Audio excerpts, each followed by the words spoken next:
आज अपनी इस डिबेट में हम लोग ऐसे एक मुद्दे के लिए एकत्रित हुए हैं जो मुद्दा बहुत ही गंभीर है। एक विधर्मी जावेद हबीब द्वारा हमारी एक मातृशक्ति के सिर पर थूक दिया जाता है। ये कोई अचानक की हुई कोई गलती नहीं है, ये एक उनके कार्य का रूप है, प्रमाण है, और जो निरंतर वो लोग करते आ रहे हैं। आज इस डिबेट में परिचय के लिए मैं आग्रह करता हूं कि हमारे जो भी प्रतिभागी हैं उनका परिचय कराएंगे। अपने मध्य है अक्षय शर्मा जी। आप पूर्व में जी न्यूज हिंदुस्तान में उत्तर प्रदेश के न्यूज कोऑर्डिनेटर रहे हैं। वर्तमान में आप हरियाणा सरकार में मुख्यमंत्री के प्रेस कोऑर्डिनेटर हैं। मैं आपसे आग्रह करता हूं कि जो भी अपने प्रतिभागी हैं उनका परिचय कराएं और डिबेट चालू कराएं। आप जैसे लोग धन्यवाद भाई साहब। जय श्री राम। जैसा कि आप अवगत करा ही चुके हैं कि एक ऐसे विषय पर आज हम सभी लोग एकत्रित हुए हैं और बात कर रहे हैं जो हमारे सम्मान से जुड़ा हुआ है, क्योंकि हमारे लिए सबसे बड़ा सम्मान महिलाओं का सम्मान के तौर पे देखा जाता है, क्योंकि महिलाएं हमारे यहाँ परिवार का निर्माण करती हैं, और जब परिवार का निर्माण होता है तभी राष्ट्र का निर्माण होता है। तो मैं सभी का परिचय कराना अपना परम दायित्व समझता हूँ और आपको धन्यवाद देता हूँ कि आपने मुझे यह अवसर प्रदान किया। हमारे बीच माननीय प्रवेंद्र शेखावत जी भाई साहब हैं। भाई साहब का मार्गदर्शन हमें लगातार मिलता रहता है। आप हिंदू जागरण मंच के प्रखर कार्यकर्ता के तौर पर, प्रखर वक्ता के तौर पर, प्रखर संयोजक के तौर पर हमें मार्गदर्शन करते रहते हैं। आप वर्तमान में हिंदू जागरण मंच के बेटी बचाओ आयाम के राष्ट्रीय सह संयोजक हैं। आपका मैं आज के इस कार्यक्रम में हार्दिक अभिनंदन करता हूं और आशा करता हूं कि आपका मार्गदर्शन हमें मिलेगा। हमारे बीच प्रतिभागी के तौर पर आज के कार्यक्रम में श्रीमती पूजा गुप्ता जी हैं। श्रीमती पूजा गुप्ता जी हैं। पूजा गुप्ता जी वंशिका ब्यूटी पार्लर बड़ौत की संचालिका हैं। आप बड़ौत बागपत में निवास करती हैं। हमारे बीच कृतिका खत्री जी हैं। आप प्रवक्ता हैं सनातन संस्था की, और आप कंपनी सचिव और एक कानूनविद और शिक्षाविद के तौर पर भी कार्य करती हैं। विभिन्न धार्मिक और राष्ट्र संबंधी मुद्दों पर टीवी में आप डिबेट के तौर पर भी अपना प्रतिनिधित्व करती हैं। हमारे बीच प्रियंका परिंदा जी हैं। आप सुप्रीम कोर्ट की अधिवक्ता हैं। हमारे बीच में जीनत अंसारी जी हैं। आप प्रखर सामाजिक कार्यकर्ता हैं और भारतीय जनता पार्टी से जुड़ी हुई हैं।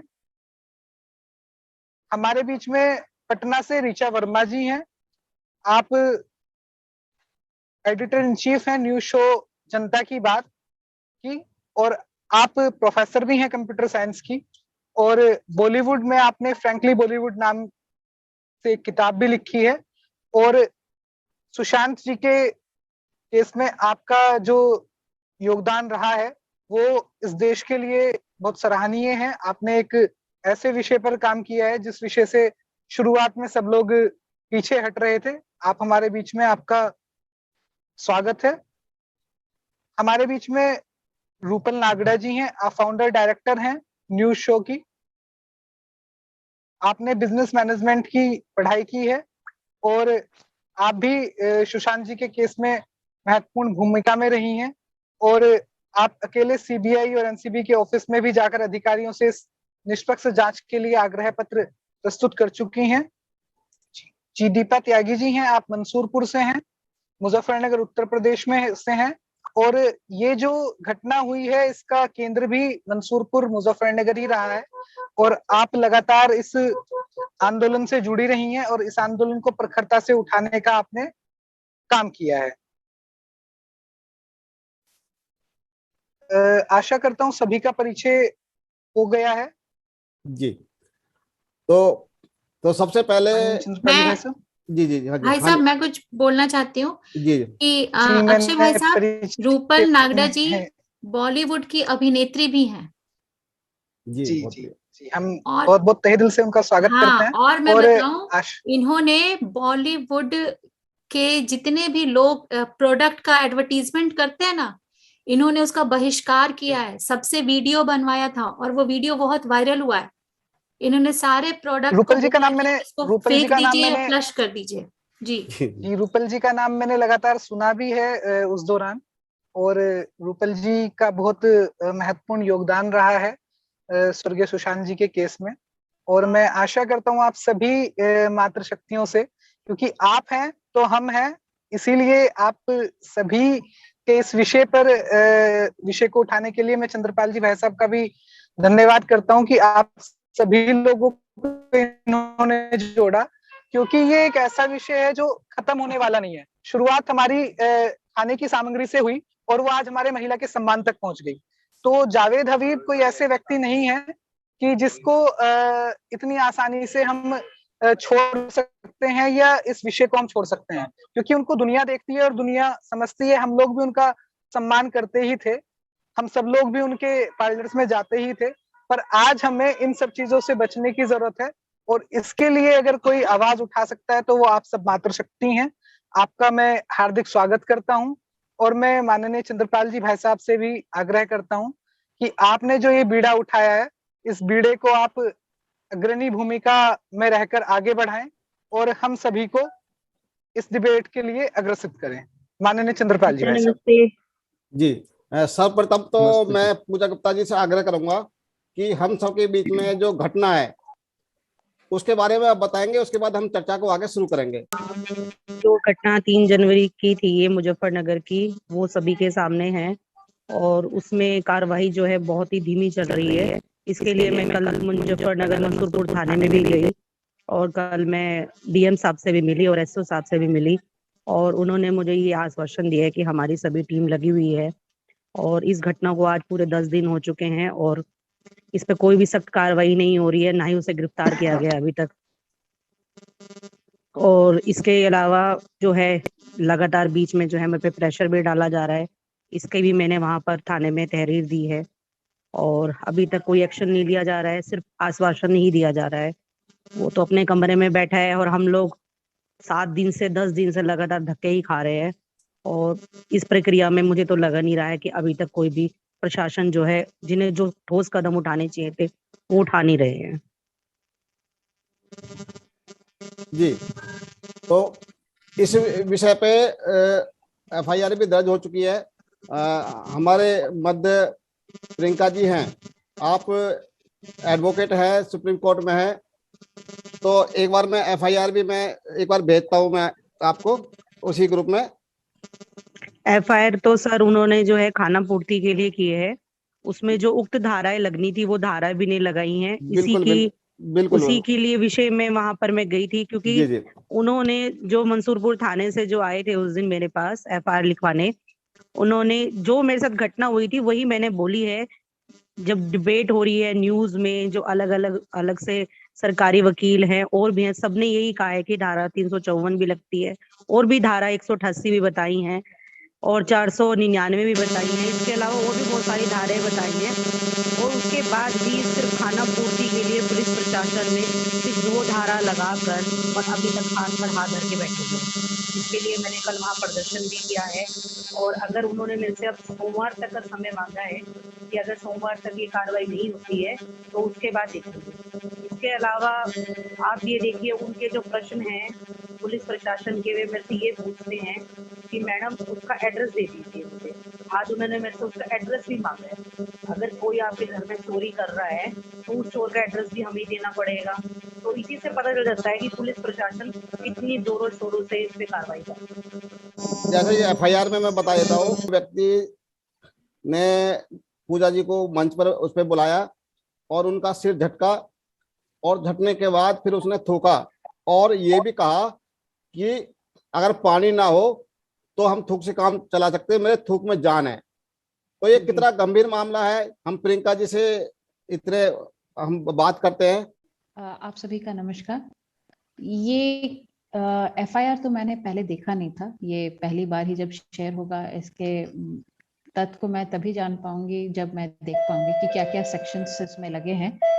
इम्पोर्टेंट है कि एक झलक जो मुझे मिली थी जब कि उस ये जो घटना है कितनी गंभीर है वो जानना सबसे ज्यादा इम्पोर्टेंट है अभी, क्योंकि केस को काफी किस तरह से हैंडल किया गया है। क्योंकि लास्ट इसका जो डेवलपमेंट है जो हमें सोशल मीडिया में मिला है वो है जब ये के एनसीडब्ल्यू में नेशनल वुमेन्स कमीशन के पास ये केस कल गया था। उन्होंने अपॉलजी लेटर में लिखा था कि उन्होंने पब्लिकली अपॉलोजाइज किया अपने लेटर हेड पे कि ये जस्ट एन इंटेंशन था, क्योंकि मतलब अनइंटेंशनल था कि इसको मैं किसी कम्युनिटी या फीमेल किसी को ऐसे अब्यूज करने की कोशिश नहीं कर रहा था। ये सिंपली एक एक्ट था क्योंकि एक लंबी सेमिनार का पार्ट है ये और लोगों को एंटरटेन करना पड़ता है, इसलिए उस दौरान एक हंसी मजाक का एक लाइटन मूड करने के लिए मैंने ऐसा एक्ट किया। इसमें मेरा कोई इंटेंशन नहीं था, ये सिंपली उन्होंने कहा। एनसीडब्ल्यू ने फिर अपॉलॉजी एक्सेप्ट की। ये जो लास्ट डेवलपमेंट है ये कल का डेवलपमेंट है ये। इसके अलावा अभी इसके अलावा और कुछ एफआईआर और ये के बारे में मुझे आइडिया नहीं था। मैं बता देता हूँ, इसमें 355 लगी हुई है, 504 और महामारी अधिनियम 1897 3 और आपदा प्रबंधन अधिनियम 2005 56, ये 4 धाराएं लगी है जी। और जैसे अभी वो कह रहे थे कि 499 का भी चांसेस है, तो उसके लिए 499 आपको जान लेना चाहिए कि ये डिफेमेशन का केस होता है। और डिफेमेशन होता है कि आपकी मानहानि, आपका जनरली आपने ये चीज सुना होगा, काफी केसेस होते हैं जहां पर एक वर्ड भी डिफेम करने के लिए काफी होता है कि इसने मुझे कुछ ऐसे शब्द यूज किए गए हों जिनसे उनको मानहानि हुई हो, तो ये डेफेमेशन का केस होता है। डेफेमेशन का केस काफी पेनाल्टी का होता है।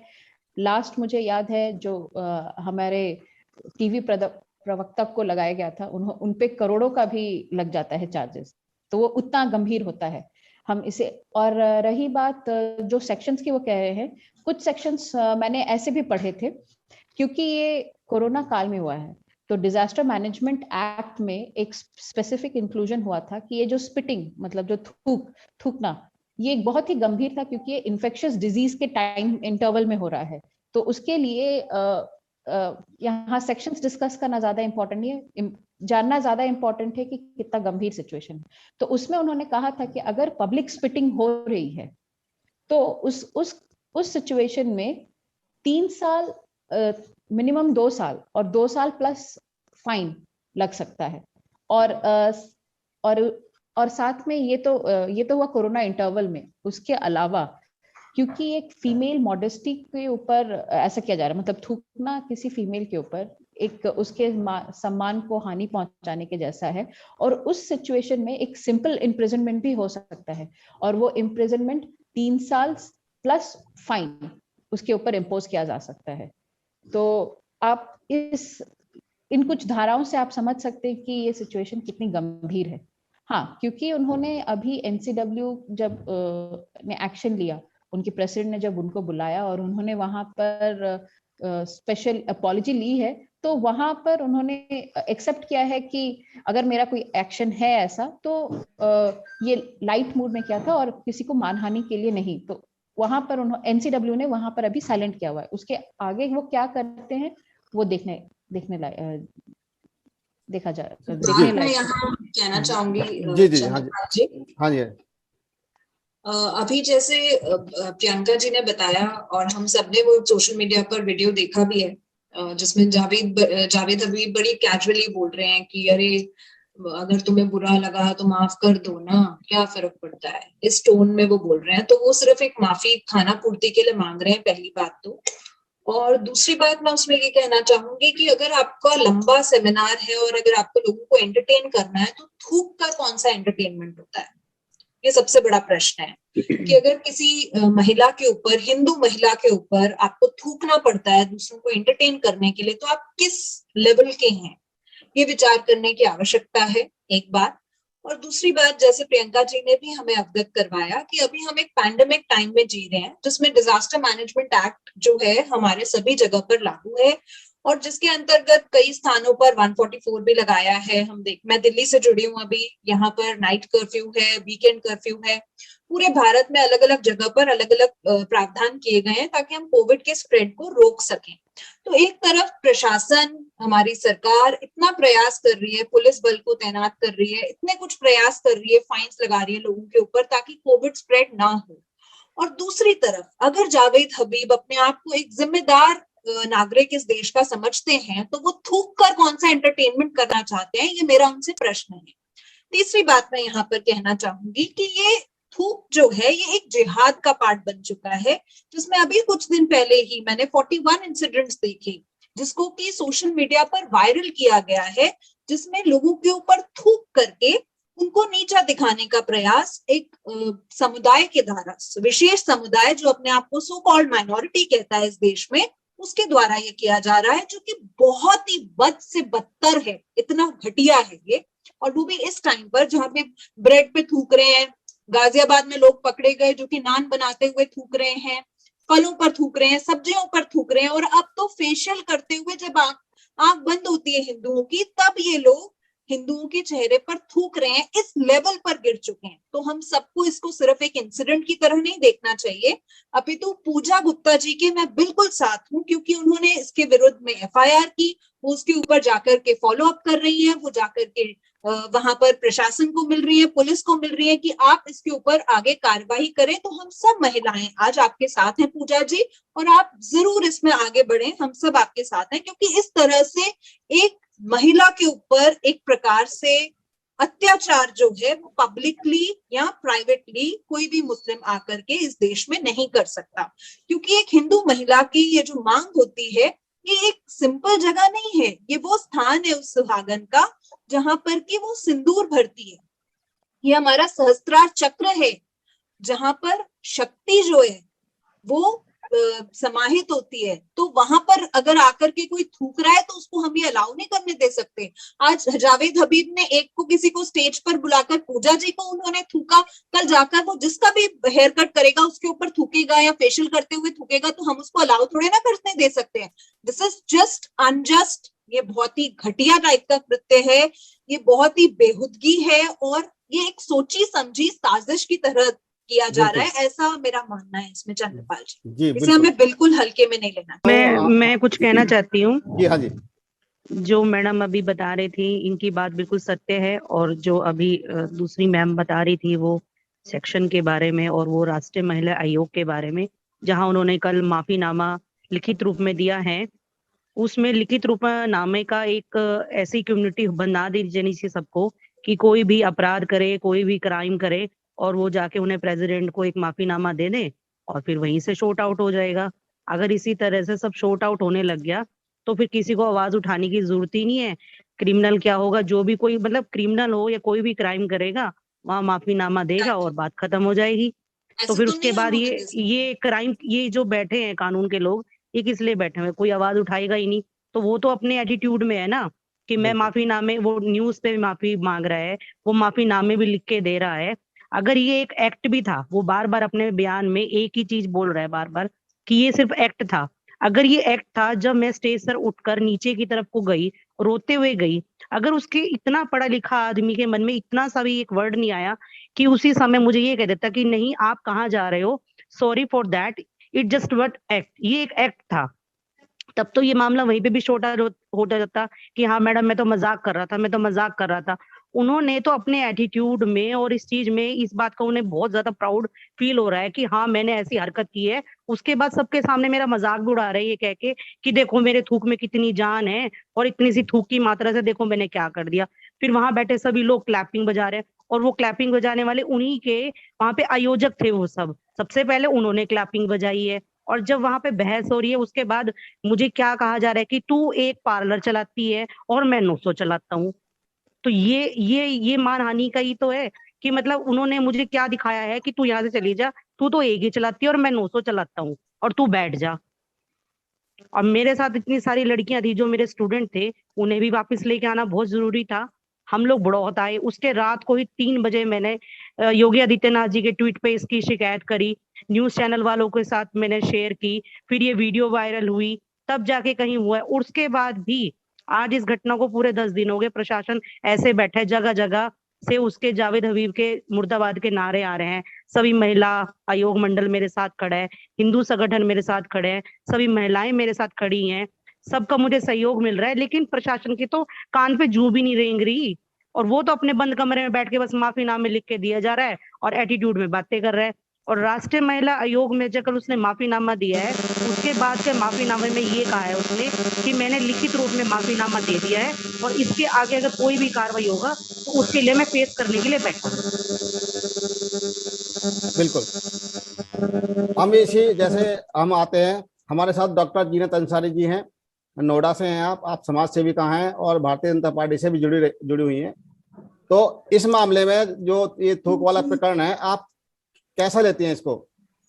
जी हाँ, सभी को मेरा सादर प्रणाम। मैं आपको बताना चाहती हूँ कि मैं एक समाज सेविका हूँ और मैं किसी पार्टी को नहीं इसमें यहाँ पे इन्वॉल्व करना चाहती हूँ कि पार्टी का नहीं है, ये मेरी बहन का मुद्दा है जो कि एक बहुत गंभीर मुद्दा है। और ये तो मैं अपनी बहन को सैल्यूट करती हूँ जिन्होंने इतनी हिम्मत कर रही है और जो इस लड़ाई को लड़ रही है। उससे पहले भी ये जावेद हबीब जो है ये अपने घमंड में इतना चूर है कि उससे पहले भी ये बहुत सी महिलाओं के सिर पे थूक चुका है, जिसकी वीडियो सामने आई है, पर किसी ने शायद इतनी हिम्मत नहीं करी है कि उसके खिलाफ आवाज उठाई जाए। और मैं अपने जितने मुसलमान भाई हैं, जितने मेरे कहना चाहिए जो उलेमा है, जो मौलाना है, उन लोगों को भी इस प्रकरण में आगे आना चाहिए। ये मेरी बहन की आस्था का सवाल है, ये मेरे हिंदुस्तान की आस्था का सवाल है, जिससे हम महिलाएं बिल्कुल बर्दाश्त नहीं करेंगी। और इसके खिलाफ अगर प्रशासन भी अगर कार्यवाही करने में असमर्थ है तो हम लोग खुद ही, फिर इसका मतलब ये है कि हम लोग खुद महिलाएं सड़कों पर आएंगी और खुद हम लोग जवाब देना चाहते हैं। फिर महिला इतनी कमजोर भी नहीं है जो उसकी इस बदतमीजी को बिल्कुल सहन करके बैठ जाए। तो मैं, जो मेरी बहन है जो ये कह रही है कि भाई हिंदू मुसलमान का मुद्दा ना बना करके इसको एक मुसलमान से ना जोड़ा जाए, क्योंकि मुसलमान सभी ऐसे नहीं होते हैं, पर इसने जो गलत किया है ये बहुत गलत है, बड़ा निंदनीय है। और इसके प्रशासन या तो जाग जाए, उसके खिलाफ सख्त से सख्त कार्रवाई करे, नहीं तो हम लोगों को मजबूर होकर के सड़कों पे उतरना पड़ेगा, जबकि यूपी में इलेक्शन का भी टाइम है। तो ये मैं प्रशासन को फिर से मैं आगाह करना चाहती हूँ, चेतावनी भी देना चाहती हूँ कि या तो वो जल्द से जल्द एफआईआर करे और उसको अरेस्ट करे, और एक बहन से जैसे उसने पब्लिकली थूका है वैसे ही पब्लिकली माफी मांगेगा, पैरों पे गिड़गिड़ा के मांगेगा। लिखित में कोई भी माफी एक्सेप्ट नहीं की जाए, ये मेरी अपनी बहन से भी रिक्वेस्ट है कि वो अगर लिखित में दे रहा है तो वो भी एक्सेप्ट ना करे और प्रशासन उसके खिलाफ जल्द से जल्द कार्रवाई करे। जी बिल्कुल। चंद्रपाल जी, एक बात बोल सकती हूँ क्या इस विषय में? हाँ जी, हाँ जी, हाँ जी, बोलिए। एक बात जो अभी काफी जो वीडियो वायरल हो रहा है उसके विषय में बोलना चाहूंगी कि थूक जो है, मतलब मेरा प्रश्न भी है ये कि थूकना किसी के ऊपर, और वो भी एक 41 इंसिडेंसेस एक ही साथ एक ही कम्युनिटी के बाहर आना, वो एक मतलब थोड़ा विचार जो है वो हमें करने की आवश्यकता है, ऐसे मुझे लगता है। क्योंकि एंटरटेनमेंट जो है वो थूक के तो नहीं हो सकता, मतलब ऐसा कौन सा एंटरटेनमेंट है जो थूक कर किया जा सकता है? तो ये तो एक बहुत बड़ा प्रश्न है, ऐसे मुझे लगता है। Chandrapal ji, over to you. Rupal Nagda ji से आग्रह करता हूँ कि इस प्रश्न का उत्तर देंगे, क्योंकि आपने काफी डिबेट किया इस विषय पे। जी जी बिल्कुल, थैंक यू सो मच। आप सभी को प्रणाम। तो मैं थोड़ी प्रैक्टिकल बात करना चाहूंगी क्योंकि मैं इंडस्ट्री से बिलोंग करती हूँ। एक बात आप लोग समझिए, जो भी पूजा जी के साथ हुआ है, आप अगर ये कहेंगे थूकना क्या एंटरटेनमेंट है, फिल्म इंडस्ट्री के लिए सब एंटरटेनमेंट। फिल्म इंडस्ट्री वाले या इनसे जुड़े कोई भी लोग हैं, ये जितना नीचे गिरे उतना इनके लिए कम है। इनका बस चले तो ये तो अपने बच्चों को भी बेचते। आप समझिए, अगर आर्यन खान को ये लोग इतने बड़े ऑफिसर को प्रताड़ित करके, उनके फैमिली को घसीट के, उनके ऊपर लांछन लगा के उस लड़के को बचा सकते हैं जो ड्रग्स ले रहा है, इनके लिए थूकना, इनके लिए मुंह पे शराब फेंकना, इनके लिए कोई बड़ी बात नहीं। So be practical, one thing. Second thing, जिसके पास पैसा होता है, करोड़ों रुपये और contacts, the thing is contacts. Javed Habib कोई छोटा आदमी नहीं है। Javed Habib is a very big business minded person. आप समझिए, जितने आउटलेट्स उसके चलते हैं उससे उसको नहीं, लेकिन बाकी लोगों को, मैं 2 नंबर के लोगों की भी बात कर रही हूँ, क्योंकि सिर्फ उसका नहीं, लेकिन ये लोग अंडरवर्ल्ड के कनेक्शन में भी भागीदारी रखते हैं। एक बात आप याद रखें, इनको दूध का धुला मत समझिए। इनके जड़ें इतनी स्ट्रॉन्ग है, इतनी अंदर तक है कि आप सोच भी नहीं सकते। इनको बाकायदा बुलाया जाता है हेयर कटिंग के लिए दुबई, हेयर कटिंग के लिए पाकिस्तान, हेयर कटिंग के लिए आप आ जाओ। ये बड़ी बड़ी पार्टीज में आपको इसीलिए दिखते हैं क्योंकि इनके बाकी के भी धंधे चलते हैं। तो ऐसे ही प्रशासन इनके ऊपर कुछ नहीं कर सकता, क्योंकि आपको पता है कि काफी सारा लिंक जो जुड़ा हुआ है, ये बहुत अंदर तक पूरा लिंक जुड़ा हुआ है, जिसमें सिर्फ इसका बिजनेस नहीं है, इसमें मनी लॉन्ड्रिंग, इसमें ड्रग्स, इसमें सब कुछ शामिल। ये ऐसे ऐसे पार्टीज में आपको दिखेंगे जहां पे लड़कियों का देह व्यापार भी होता है। आपको क्या लगता है जितने स्टूडेंट इसके पास सीखने आते हैं, क्या इनके साथ सोते नहीं है कि सर मुझे भी कुछ बना दो, मैं आपको पैसे नहीं दे सकते, आप मेरे साथ जो करना है कर लो? ये हकीकत है, आप समझिए। तो जितने लोग हैं ये बहुत अंदर तक जड़ें जुड़ी हुई है।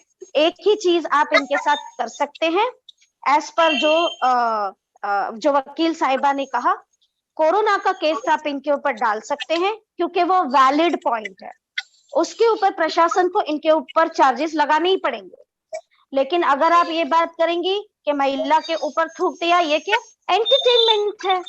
इसमें तो हम तो चड्डी ब्रा भी उतार देते, बिग डील, हम तो नंगे भी हो जाते, हमने लड़कों को नंगा दिखाया है, उसमें क्या फर्क पड़ता है? ये आता इसीलिए है क्योंकि प्रोटोकॉल इस तरीके के हैं। आप देखते हैं कि आइटम नंबर लेके आने के लिए इन लोगों को कितने सारे कपड़े उतारने पड़ते हैं। तो ये एंटरटेनमेंट के नाम पे ये कुछ भी कर सकते हैं। नहीं, भारत में नहीं चलेगा, भारत में नहीं चलेगा ये, जी भारत में बिल्कुल नहीं चलेगा। तो फिर आप लोग रास्ते पे आइए, इसका और एक समाधान एक ही है, सारी महिला रास्ते पे आए, उनके आउटलेट्स के बाहर खड़ी रहें, उनके आउटलेट्स के बाद पत्थर फेंकें और उनको काली स्याही से उनको चौकड़ी मारे। यही आपके पास है और कुछ भी प्रशासन के पास इतना ना ही वो लोग कुछ करेंगे, क्योंकि इनकी जड़ें बहुत मजबूत है। They have thousands crore. Main point यही है कि इनकी जड़ें मजबूत है। ये लोग बाहर विदेशों से जुड़े हुए हैं। आपने जो मेन मुद्दे की बात की है कि ये लोग विदेशों से जुड़े हुए हैं, उसमें आपका पाकिस्तान, दुबई, सब जगह जुड़े हुए हैं। ये बहुत सटीक बात है, बहुत गहरी बात है, इस पर भी विचार करने वाली बात है। क्या है, आप आम इंसान है, आप समझो, हमारे पास इतना टाइम है, ना ही इतना पैसा है कि हम कोई वकील भी कर सके। अगर इनको हराना है तो be very sharp minded and politically आपके पास जो मुद्दा, जो आपके पास ये चीज जो देश के लिए खराब है, उसको उठाएं। ये जो बात इन्होंने कही थी कि आप कोरोना का मुद्दा उठा के इनको करिए कि इसने स्पिट किया, अगर मुझे कोविड हो जाता तो ये जरूर एक्शन लेंगे। लेकिन अगर आप ये कहेंगे अरे मैंने तो माफीनामा लिख के दे दिया, ये तो मैंने एंटरटेनमेंट के लिए, आपका कुछ नहीं होने वाला। ये मैं सीधी बात, सच्ची बात कह रही हूँ। मैंने प्रशासन को देखा है और मैं इनकी जड़ें जानती हूँ, क्योंकि ये सारे लोग अंडरवर्ल्ड से जुड़े हैं। और इनका एक फोन जाएगा और कोई बड़ी बात नहीं, अगर ये जेल भी जाएंगे तो बड़ा से बड़ा लॉयर जो 4 करोड़ रुपया लेता है, वो आके एक दिन में इनको बेल पे छुड़वा के लेके जाएगा। फिर आपका इधर सब धरा का धरा रह जाएगा। जी बिल्कुल, मैं एग्जैक्टली पॉइंट पे जाइए। जी बिल्कुल। मैं दीपा त्यागी जी के पास जाता हूँ। आप शुरू से ही इस आंदोलन में रही हैं, आप महिलाओं को साथ लेके काफी प्रदेश स्तर तक आपने ये मामला उठाया है। तो दीपा त्यागी जी से मैं आगे करूंगा तो कुछ विषय रखें, आपने क्या क्या किया और आगे क्या योजना है आपकी। सभी को मेरा जय श्री राम। देखिए, अब सभी बहनों की बातें जैसे सुन रही हूँ तो इस निष्कर्ष पे पहुंचती हूँ कि ये बातें जो बताई है इन्होंने, बहन जी ने सही बताई है कि उसकी जड़ें इतनी मजबूत है कि हम वहां तक पहुंचते पहुंचते हम थक जाएंगे लेकिन वो लोग कभी सामने नहीं आएंगे, क्योंकि मेरा घर मंसूरपुर थाने के सामने ही है। मेरी एसओ से रोज बात होती है, रात भी बात हुई। जब मैंने उनको बोला कि तुमने अरेस्ट उनको क्यों नहीं किया अभी तक, तो एसओ ने क्या बोला आपको पता है? उन्होंने बोला कि हम उनको अरेस्ट नहीं कर सकते मैम, उनके बहुत ज्यादा वो ऊपर तक उनकी पहुंच है और हमारे ऊपर हमें आदेश नहीं है, और चुनाव का बहाना लेके कि मैडम चुनाव प्रक्रिया चल रही है और हम कुछ नहीं कर सकते, ये एसओ का कहना था। फिर सीओ साहब से मिले तो सीओ साहब का भी यही कहना था कि आप लोग जानते हो हबीब क्या चीज है। सारे लोग वहां बैठ करके चुप हो गए कि भाई सही बात है कि हबीब क्या चीज है, कि वो इतना बड़ा उसकी वाहें है कि वो पूरे कोर्ट को लेके आ जाएगा। कोई नहीं, आने दो, पर आप अपना काम करो, हमें तो लेकिन हम भी फिर हटे नहीं। हमने कहा कि ठीक है कोई बात नहीं, पूजा जी से बराबर हमारा संपर्क बना रहता है, पूजा जी की जितनी भी प्रक्रिया चलती है हम सब उसके साथ होते हैं। हमने उसका पुतला फूका, FIR कराई, पूरी तरह से हमारा आंदोलन जारी है और हम पूजा जी के हमेशा साथ हैं और साथ ही रहेंगे। जितने भी इनके पार्लर है, सैलून है, जावेद हबीब के नाम पे, वो सब हमने बंद कराने की एक मुहिम चला रखी है यहाँ मुजफ्फरनगर में भी और बाहर भी, कि ज्यादा से ज्यादा इसकी जो सैलून है वो बंद होंगे। जब लोग इसका काम नहीं लेंगे तो इसकी आर्थिक स्थिति कमजोर होगी, और जैसे ये आर्थिक स्थिति से कमजोर होगा तो जड़ें कितनी ही मजबूत क्यों ना हो, जड़ें तो हिलेंगी। वो हिलने का कारण एक यही है क्योंकि जो रावण है उसकी जड़ें भी बहुत मजबूत थी, मुझे इस बात का बहुत अहंकार था कि मुझे कोई नहीं हरा सकता और मुझे कोई नहीं मार सकता। और जब भगवान श्री रामचंद्र जी अपनी सेना के साथ वहां पहुंचे थे तो उसकी जड़ें भी टूटी और उसका अहंकार भी टूटा और उसका घमंड भी टूटा। और रही बात अधिकारियों की, जो ये कह रहे हैं कि हमारे पास ऊपर से ऑर्डर नहीं है उसको गिरफ्तार करने के, तो ठीक है कोई बात नहीं, जब तक उन्हें प्रशासन को ठंडा चलना है वो चले, मैं ठंडी बैठने वाली नहीं हूँ। क्योंकि अगर इस मुद्दे को मुझे सिर्फ इतना एक माफीनामे तक और ये सिर्फ पुलिस प्रशासन तक ही मुझे छोड़ना होता तो शायद मैं कल वहां कलेक्टर के ऑफिस जाती भी नहीं। मेरा सारा व्यापार तो आप जानती है, मेरा कोई ज्यादा बड़ा वो नहीं है, छोटा सा एक पार्लर ही है, मैं वो भी चला रही हूँ, घर भी है, मैं एक आम गृहिणी भी हूँ, सारी चीजें भी हैं, ससुराल का प्रेशर भी आ रहा है मेरे ऊपर की कहाँ 3 चक्करों में पड़ गई है। छोड़ इन बातों को, माफी तो वो मांग चुके हैं और तू बैठ जा आराम से, कहाँ तू कोर्ट में जाएगी।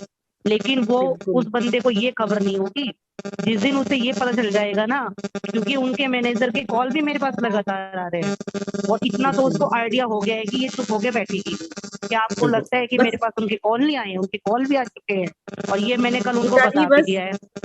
लेकिन मैं नहीं बैठूंगी, मैं वो मेरे को तो कुछ पब्लिकली भी, खाली उसके मैनेजर नहीं, मेरे को तो कुछ पब्लिकली बहुत सारे लोगों ने ये कहा है कि यार ये तो बहुत ही गरीब वर्ग महिला है, इसको तो 1-2 करोड़ रुपए वो देगा और ये तो आराम से बैठ जाएगी अपने घर में। मैं 10 दिन से ना रात को सो पा रही हूँ, ना खाना खा पा रही हूँ, मेरा सारा दिनचर्या खराब होगी, मेरा व्यवसाय खराब हो गया।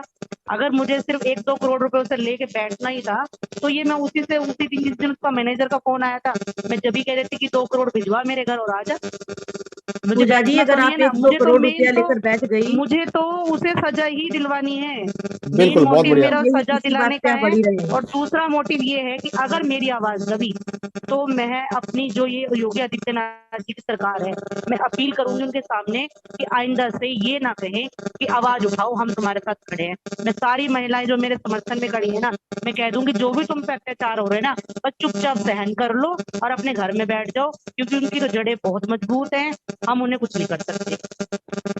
बैठ जाओ फिर सब अपने घर पे, क्या जरूरत है। तब हम अगर हमें सड़क पर उतर कर उनकी तरह ही, उसकी तो घटिया सोच है, एक बंदे की इतना पढ़ा लिखा आदमी की इतनी घटिया सोच है कि उसने ये भी नहीं सोचा, अगर वो एक्ट भी था और अगर वो शिक्षा क्या दे रहा है, क्या शिक्षा दे रहा है, वो कह रहा है, आज अब एक वीडियो उसने मेरे पास एक और भेजी है, आई है जो मेरे पास, कि हमें क्लासेस में ये चीजें सिखानी पड़ती हैं। मैं भी 12 घंटे क्लासेस देती हूँ, मेरे अलावा और भी बहुत सारे लोग पार्लर चलाते हैं, 16-16 घंटे क्लासेस देते हैं कि कैसी क्लास है ये, कैसी शिक्षा है कि हाँ आप थूक दो किसी के ऊपर, फिर तो फिर ठीक है यही काम कर लेंगे। आने वाली पीढ़ियां अगर इसी तरह से इन लोगों को बर्दाश्त करती रही ना तो हमें थूक खाना भी पड़ेगा इनका। बिल्कुल पूजा जी, हमें अपनी आवाज इतनी बुलंद करनी है कि प्रशासन जी को भी झुकना पड़े। पूजा जी कि जिसमें अभी कुछ टाइम पहले एक टूथपेस्ट के एडवर्टाइजमेंट में हर बार वो ये बोलते थे ना, क्या आपके टूथपेस्ट में नमक है, इस प्रकार वो बोलते थे। तो अब ऐसा समय ना आ जाए कि हम हिंदुओं को बोलना पड़े कि क्या आपके खाने में थूक है, ऐसी सिचुएशन हमारे सामने आ रही है। और अब एक सिर्फ खाने तक सीमित नहीं है, आप सोचिए एक सुहागन महिला के सिर पर, उसके शस्त्रार्थ चक्र पर, उसके जहां वो मांग भरती है वहां थूकना, ये तो मतलब बहुत ही गिरा हुआ एक्ट है। और वो भी उस टाइम पर जब हम एक महामारी में जी रहे हैं। हम सभी को पता है कि कोविड इतना ज्यादा स्प्रेड हो रहा है, हम सब अपने घरों में हैं, अपना काम ऑनलाइन कर रहे हैं, हम बाहर नहीं निकल रहे हैं, प्रशासन इतना सख्त है अभी।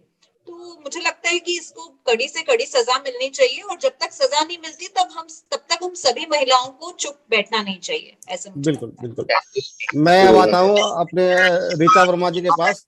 आप पटना से हैं, तो इस विषय में आपकी क्या राय है? अब इस आंदोलन को हम आगे कैसे बढ़ा सकते हैं? बिल्कुल, भारत माता की जय, हर हर महादेव। सभी को मकर संक्रांति, उत्तरायण की हार्दिक शुभकामनाएं। इस विषय पे आते हुए मैं आपको एक और इंसिडेंस बता दूं कि हम लोग बहुत बेपाकी से बात करते हैं, चंद्रपाल भैया जी जानते हैं ये, और हमें बिल्कुल फर्क नहीं पड़ता कि हम इस मुस्लिम कम्युनिटी का नाम ले या ना ले, हम लेते हैं क्योंकि अगर ऐसे ऐसे एलिमेंट्स इस कम्युनिटी में हैं तो ये इस कम्युनिटी का दुर्भाग्य है। ठीक है, point number 1। Point number 2, Aamir Khan अपने साथ काम किए हुए हर एक हीरोइन के हाथ में थूकते हैं, आपको पता है ये बात? और उन्होंने ये बात स्टेज पे बोली हुई है, और ये बोला है कि जिस भी हीरोइन के हाथ में मैंने थूका है वो सुपरस्टार हो गई है। इसका मतलब है सारी हीरोइनें थूकवाने के लिए तैयार हैं।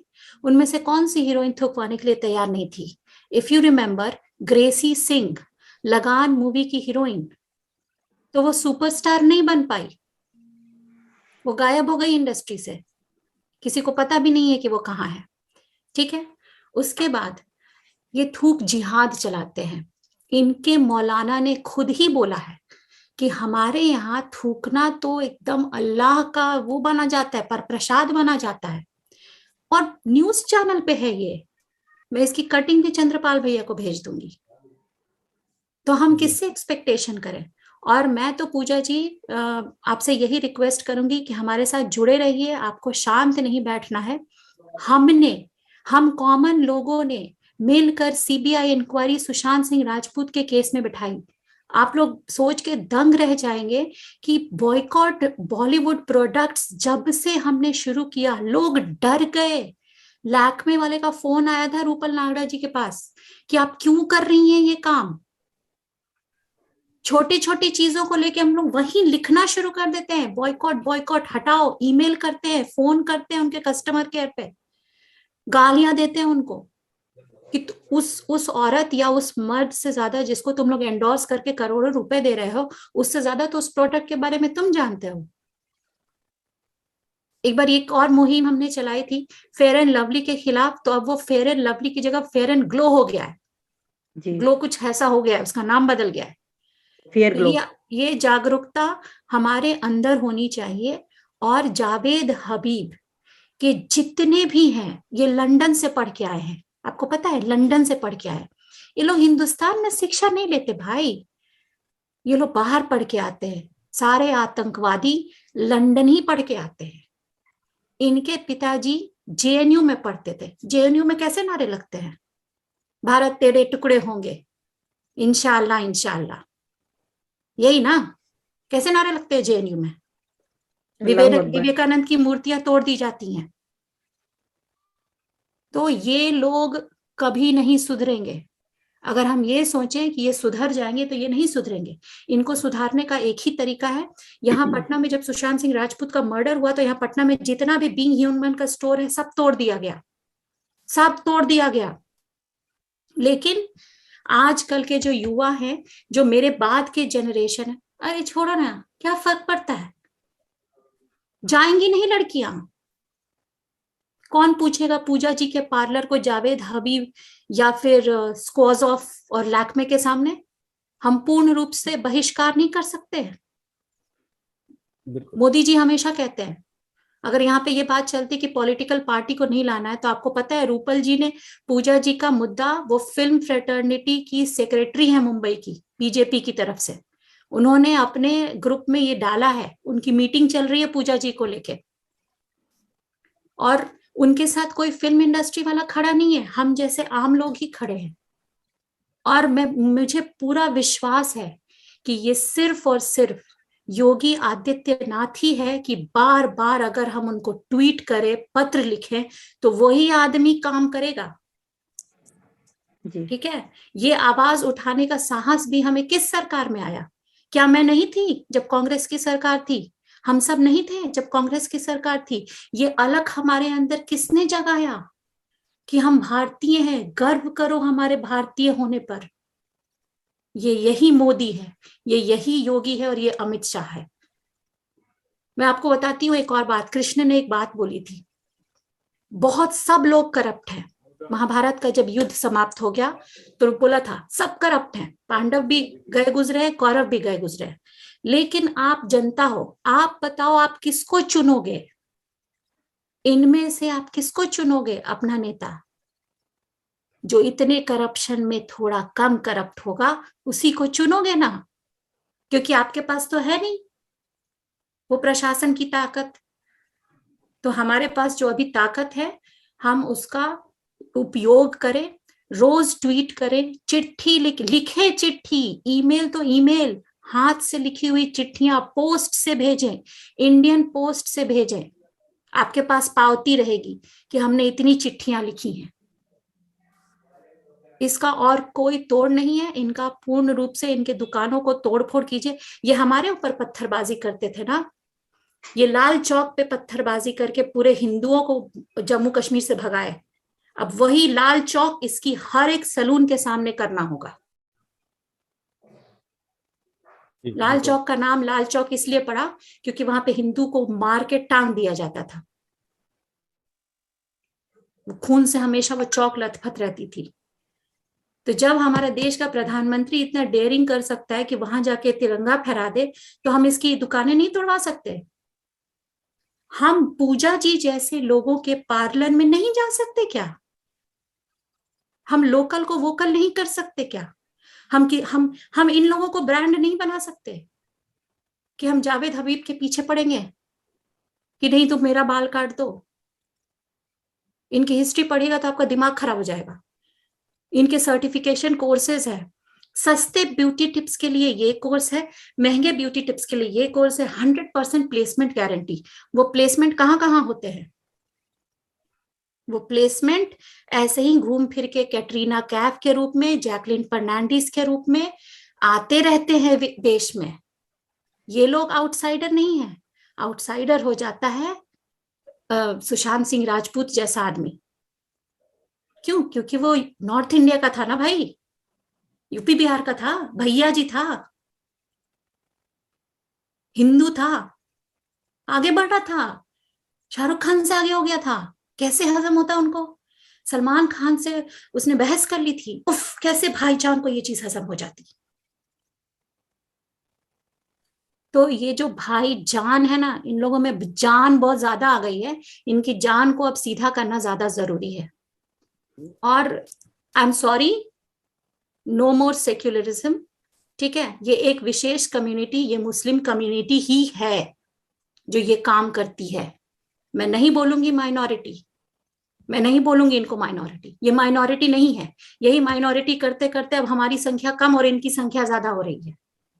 इनकी हिम्मत है पाकिस्तान में जाके इस तरह से करने की?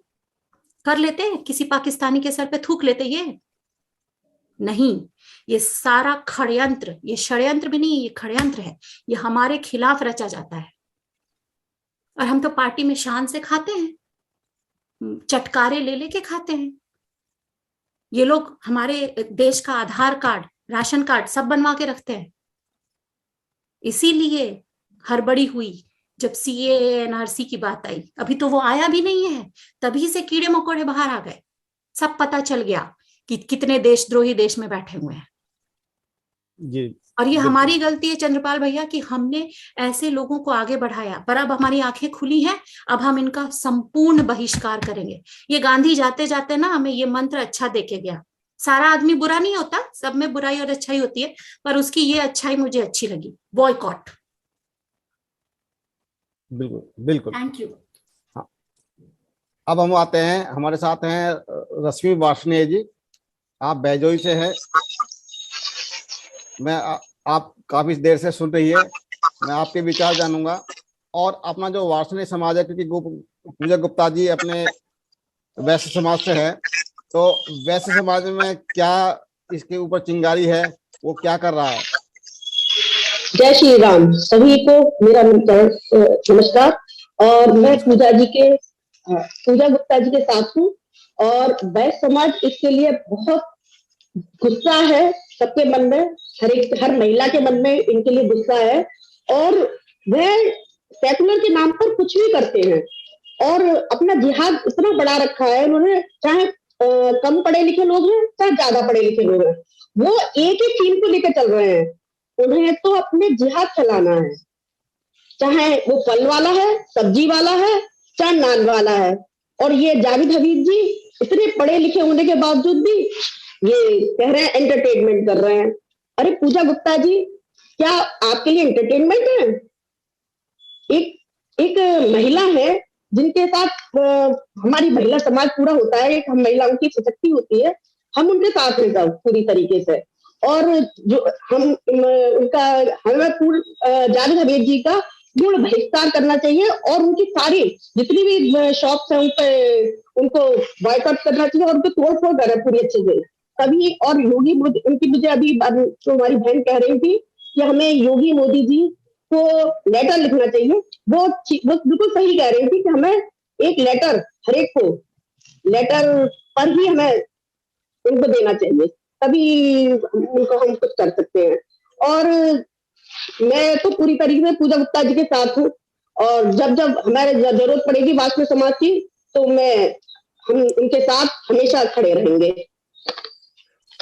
जी, अभी हम सबने सभी के विचार सुने, और कुल मिला के यही था कि आक्रोश हम सब में है, और इसका समाधान भी आक्रोश से ही है। हम लोगों को इस लड़ाई को आगे जारी रखना है, मिलके जारी रखना है। ये एक लड़ाई पूजा गुप्ता की लड़ाई नहीं है, ये हम सब की लड़ाई है। हम मातृशक्ति को देवी के नाम से पूजते हैं, और ये हमारी देवी का अपमान है, और भारत देवी का अपमान कभी सहन नहीं कर सकता। तो अंत में इसके कंक्लूजन के लिए मैं आमंत्रित करता हूं, हमारे मध्य हैं प्रविंद्र सिंह शेखावत जी। आप बेटी बचाओ जो अपना आयाम है हिंदू जागरण मंच का, आप राष्ट्रीय संयोजक हैं। आप इस विषय में काफी पारंगत हैं, एक्सपर्ट हैं, इस विषय में काफी आप काम करते आ रहे हैं, करते हैं। मैं आग्रह करता हूं कि आप इस विषय को कैसे लेते हैं, और इसका हम समापन कैसे करें, क्या कंक्लूजन निकालें कि हम इस विषय पर जीत हासिल कर सकें।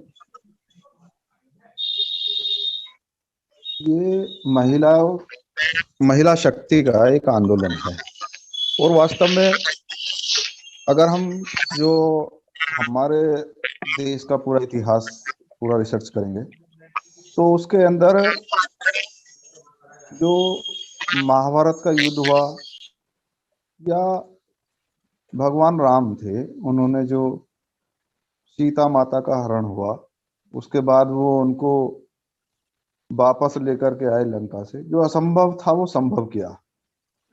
ये झांसी की रानी हमारे यहाँ इतनी प्रसिद्ध हुई, तो वो इसलिए प्रसिद्ध हुई क्योंकि वो मानसिक रूप से एक लड़ाई को उन्होंने लड़ा।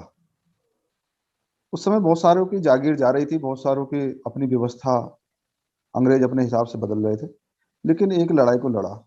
उस समय की झांसी रानी, अगर अब पूजा गुप्ता जी को माना जाए तो इसमें कोई दो राय वाली बात नहीं है।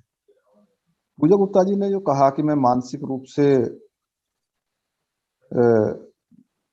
जो ना 10 दिन से सो नहीं पाई हूँ। ये वास्तव में एक सच्चाई है, क्योंकि जो इनको जो महसूस हुआ वो लगा दूं। ये हमारे बहन पूजा गुप्ता जी की लड़ाई नहीं है, ये एक स्त्री के मान सम्मान का विषय है। इन्होंने उसको उसी रूप में लिया है, यानी कि इन्होंने इतना भी बोला कि करोड़ 2 करोड़ रुपए भी अगर कोई मुझे दे देता तो मैं इसमें फैसला करने वाली नहीं हूँ। यानी कि जो मानसिक लेवल है हमारी बहन का वो बहुत उच्च स्तर पर है। इसके अंदर जो एडवोकेट है प्रियंका परिदा, एक बार डिफेमेशन का केस का बारे में विचार करें, एक बार इसको थोड़ा सा जो जजमेंटल जो होने हैं, क्योंकि कोर्ट की जो व्यवस्था है अपने देश में, कोर्ट की व्यवस्थाओं को जो कानूनी प्रोसेस है उसको हमें अडॉप्ट करना ही है, क्योंकि हम लोग भारतीय लोग हैं और कानूनी प्रोसेस को फॉलो करते ही हैं। तो जो भी संविधान के तहत हैं, क्या क्या चार्जेस लग सकते हैं, क्या क्या इसके अंदर डिफेमेशन का क्या केस बन सकता है, कितना केस बन सकता है। और दूसरा पक्ष इसके अंदर आया जो आंदोलन का पक्ष है। जो आंदोलन के प्रकार हैं वो हमारे यहाँ सब, क्योंकि एक्सपर्टीज है आंदोलन चलाना, आंदोलन को ले आना और एक जो है कंक्लूड उसको करना, कहाँ हमें समाप्त करना है, वो हमारे पैरामीटर एकदम फिक्स हैं। किसी भी समस्या के समाधान तक हम कभी चुप बैठने वाले लोग नहीं हैं, ये सब लोग जानते हैं। चाहे वो कलीम का विषय आया हो या कोई, ये छोटी छोटी घटनाओं से ही निकले हुए हैं सारे सब्जेक्ट। अभी इतना बड़ा मूक बधिर बच्चों के साथ में उनको जिहादी बनाने के लिए ऐसा करके पूरा चलाया गया। धर्म परिवर्तन का पूरा एक नेक्सस था, छोटी सी घटनाओं से वो हाथ में आया। ऐसे ही ये एक छोटी सी घटनाओं से ये वाला केस जो है, अगर ये मान लीजिए पूजा गुप्ता जी नहीं उठाती तो इनका तो एक्ट चल ही रहा था। और ये महिलाओं के मान सम्मान का, भारतीय महिलाओं का ऐसा कुछ ये समझते नहीं है और यहाँ के संस्कारों को मानते नहीं है। तो इस प्रकार का एक्ट इन्होंने, तो इनके लिए तो एक्ट ही है किसी का मान सम्मान को चल देना। ये एक सोची समझी षड्यंत्र है और ये एक मानसिकता के साथ किया गया है। बहन जी हमारी पूजा गुप्ता जी पूरे मनोयोग से इसको, ये अपनी लड़ाई ना समझे, इसको पूरे एक समाज की, हिंदू समाज की, जब वो महिला जब वो थूक रहा है और उसके बाद में वो वहां पब्लिक हंस रही है, एक विषय है पूरा। यानी कि हमारे यहाँ की जो मानसिकता है ये उसकी महिलाओं के बारे में उस स्थिति को दर्शाती है। ये समाज का आईना भी है। हमने इसी को क्या है कि यू टर्न देना है, और यू टर्न देने के लिए संघर्ष तो होगा ही। महाराणा प्रताप ने संघर्ष किया, यू टर्न दे दिया। सभी लोग सरेंडर कर रहे थे उस समय में अकबर के सामने, लेकिन उन्होंने सरेंडर नहीं किया। उन्होंने कह दिया उन्होंने कहा, उसने कहा मैं आधा राज्य दे दूंगा आपको, पूरे का आपको अधिपति बना दूंगा अपना। लेकिन उन्होंने कहा कि मैं अधिपति नहीं बनूंगा, मुझे तो अपना ये बेवाड़ चाहिए, और पूरे जो मेरी जो स्वतंत्रता है वो प्रश्न चिन्ह के दायरे में नहीं है, वो एकदम मेरी सांस्कृतिक है। इसलिए ये पूजा गुप्ता जी ने जो कदम उठाया है सराहनीय है, और ये एक छोटा काम नहीं है, ये एक बड़ा काम है। इसलिए बड़ा काम करने के लिए संघर्ष तो लेना ही पड़ेगा। मैं जितने भी अपने यहाँ हमारा जो भी ढंग होता है आगे ले जाने का चीजों को, उस चीजों को आगे लेके गए हैं। चंद्रपाल जी से भी कई बार इस विषय में बात हुई, मीडिया के तौर पर ही बात हुई, ये डीएनए में भी आया, और जो अपने जो डीएनए के वो हैं उन्होंने भी बोला, चौधरी साहब ने, सुधीर जी ने, कि ये उन्होंने पूरा इसके ऊपर एक वो दिया है, डीएनए का भी वो है। लेकिन छोटी बात नहीं है, क्योंकि अब इससे लगता है कि अगर ये हम इसमें एकदम कंक्लूड करेंगे इसको बाद में, और हम इसको एक लेवल तक लेकर के जाएंगे। बहन हमारी पूजा गुप्ता इसको पूरे मनोयोग से लगी है इसमें, और पूरे उनकी मानसिकता है, छत्राणी है वो एक तरीके से। अब वो ये हम इसको एक क्या करना चाहिए, लॉजिकल कंक्लूजन तक इसको लेके जाएंगे। महिलाओं का मान सम्मान वैसा ही आएगा, कोई भी अगर आगे एक्ट भी करेगा तो वो इसका असर बहुत व्यापक होने वाला है, वो बॉलीवुड तक ही जाएगा इसका असर। जो हम समझते हैं एक एक चीज को हम उठा करके ठीक कर रहे हैं, ये वो ही ठीक होगा जो बारीकी से हम चल रहे हैं, क्योंकि कोई भी चीजें समाज के अंदर बहुत ही बारीक सूत्रों के साथ पिरोई गई हैं, उन्हीं को लेकर के हम चल रहे हैं। और ये ईश्वर हमारी जो इच्छा है उसको जरूर पूर्ण करेगा, ऐसा ही मेरे अंदर एकदम इसके प्रति कोई भी आशंका नहीं है। आज की बहस को हम यहीं, हम समाप्त तो नहीं कह सकते, इस आंदोलन को हम लोग जारी रखेंगे। निष्कर्ष ये इस आंदोलन की शुरुआत है भाई साहब, ऐसा बोलिए। जी बिल्कुल बिल्कुल, बस पूजा जी को हमारे साथ रहना है। बिल्कुल पूजा जी, न रुके हैं न रुकेंगे, न झुके हैं न झुकेंगे। बिल्कुल पूरे माफियाओं को ना उखाड़ के फेंक देंगे हिंदुस्तान से। बिल्कुल बिल्कुल। तो आज की जो हमारी जो चर्चा है बहुत सार्थक हुई। निष्कर्ष हमारा ये निकलता है कि आंदोलन को हमें जारी रखना है। बात ये निकल के आई कि हम जो हमारे डिजिटल माध्यम है उनके माध्यम से हम अधिक से अधिक मात्रा में ऑनलाइन हम शिकायत दर्ज कर सकते हैं मुख्यमंत्री पोर्टल पर। प्रधानमंत्री जी को मेल लिख सकते हैं, गृह मंत्री जी को मेल लिख सकते हैं, पोस्ट के द्वारा भी, हम डाक के द्वारा भी अपनी समस्याएं भेज सकते हैं। और सर ये जितनी